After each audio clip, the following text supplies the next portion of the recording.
A while back I made a video discussing the roster creep issue in the Isle, showcasing the ridiculously large roster that is planned for the game and the potential issues that may cause. However, I'm not entirely satisfied with it. While I did point out a very serious problem that can damage the game in the long term, I didn't explain how rosters are made or the thought process behind them. So today that's what I'm going to do. Today we will learn how to design a good roster and the core pillars of character design. First, we need to fully understand what a roster is. The word has different meanings in many areas of life, but in video games we can summarize it as a collective of individual characters with a specific set of gameplay aspects that offer a distinct experience. Those differences can be as simple as mere stat changes, or as deep and complex as fully unique mechanics and gameplay. An extreme example of such is most hero shooters like Team Fortress 2 and Overwatch, where heroes are so unique that almost no gameplay features overlap between characters. However, most games don't go to such an intricate extent. Creating a diverse roster may seem to be a straight net positive to any game. However, things are not that simple. Making each playable unique may sound good on paper, and while it adds a respectable amount of replayable content, it has also its downsides. For one, making mechanically unique characters is not cheap. Each one requires coders, artists, animators, modelers, sound designers, and a lot of time, and that becomes more and more expensive the larger the roster is. Another aspect is balancing. It is much easier to balance 3 mechanics than 30, and the higher the number is, it will reach a point that becomes virtually impossible to perfectly balance the entire roster. League of Legends has this issue for a very long time, and it has been getting worse over the years, since now they have more than 140 champions, each one having 4 abilities on average. That's 560 unique abilities that Riot needs to keep balanced at all times. How do they do it? They don't. There are so many parameters and so many different abilities that the developers need to consider that it is practically impossible to achieve such goal. However, Riot did find a way to keep things afloat, so to speak. They do something that I like to call balance rotation, where every couple of weeks the devs select a specific amount of champions and deliberately change their stats regardless if they were viable before or not. This constant change does not solve the problem, but it fleshes out the game at a continuous rate, giving certain characters the spotlight or a well-deserved nerf from time to time, which turned out to be a stable enough solution for League. This method certainly can be used in other games with large rosters, but that process is also not cheap and is not really a solution either. It only stops the bleeding. It doesn't heal the wound.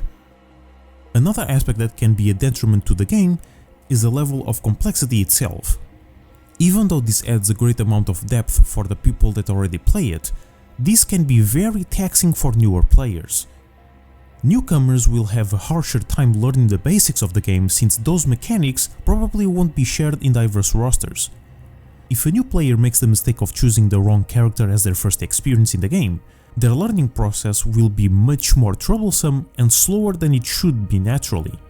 Usually this issue is solved by forcing fresh players to use a specific character designed to be beginner friendly in the controlled and curated environment in order to teach those players how to play the game effectively. But even then, newcomers will easily feel lost and confused while switching characters, since their previous knowledge won't be totally, if at all, transferred to other playables. Now that we established some problems that mechanical diversity in a roster can form, how do we create an actual roster while trying to avoid them? Well-designed characters in multiplayer games are, in essence, the manifestation of a certain playstyle. They are a tool made to perform a specific task in a specific way.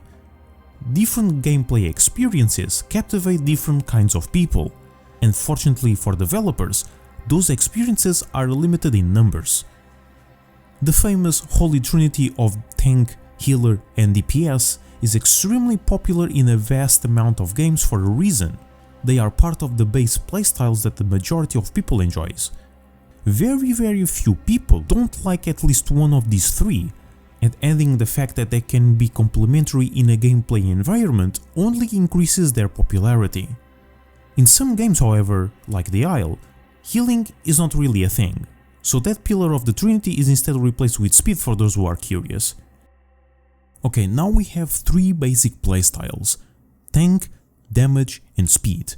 But those terms are very vague and they can be implemented in many ways, so let's experiment. We can divide these three into more specific categories.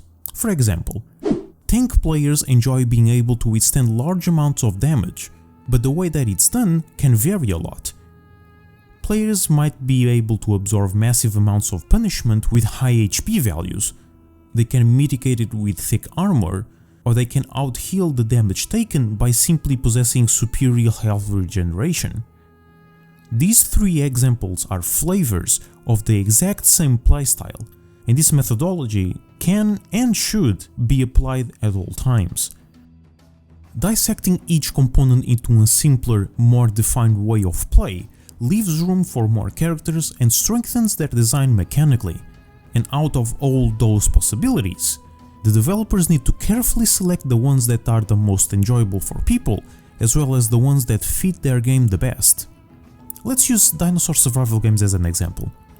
In this genre, we roleplay as animals. They are a specific persona known by people that enjoy paleontology, and in-game they should be representative of their real-life counterpart to an extent. Even if your game is fantasy-based, specific dinosaurs have unique tropes and stereotypes that need to be met for it to be believable. That is an expectation from the communities, and therefore the creatures themselves need to first and foremost reflect their own personality. T-Rexes are known as massive carnivores that possess the strongest bite out of any terrestrial animal. So designing the dinosaur around speed would completely remove the immersion of playing as them. That would be ignoring what makes T-Rex a T-Rex. However, you also don't need to recreate it perfectly for people to feel immersed as that dino. That will depend on the game's vision. If the game is focused on realism, then sure, make it as realistic as you can without affecting its enjoyment. But that is not a necessity. The devs only need to focus on the animal's most iconic aspects, both aesthetically and mechanically. T-Rex's key component is its bite force, so it is expected to be a playable that deals huge amounts of damage. That's its core element. Rex was also extremely large, so it is plausible for it to be decently tanky in-game.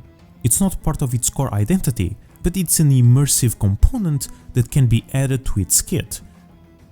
But having a tanky dinosaur that is also extremely strong may be enjoyable for the ones who play as them, but not very fair for the ones who are playing against them. And now is when we start having a problem. How do we balance it without drastically altering the animal's identity features? That is probably the hardest task of a game designer when creating rosters.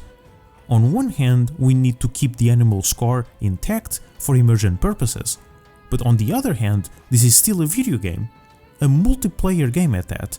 It still needs to remain fair and enjoyable for everyone. So how do we hypothetically solve this? Well, sometimes sacrifices are the only option. If Rex is too tanky for the amount of DPS it deals, cut down his HP enough to balance things out. Or in case you don't want to diminish certain aspects of the animal, go back to its real-life counterpart and take inspiration from it. For example, Rexes were extremely heavy, so you can add that and make it slower than other dinosaurs of the same category. Although we need to keep in mind that both choices will change the character's playstyle. If you nerf its HP, that Rex would become an ambusher that would try to catch opponents off guard and kill them as fast as possible due to it being more vulnerable. But in case you keep the tankiness and reduce its movement speed, it would become a juggernaut that focuses on prey slower than themselves and use their power and resilience to brawl their opponents into submission. And this is why designing rosters is so complicated. A single change can drastically alter the character's way of play.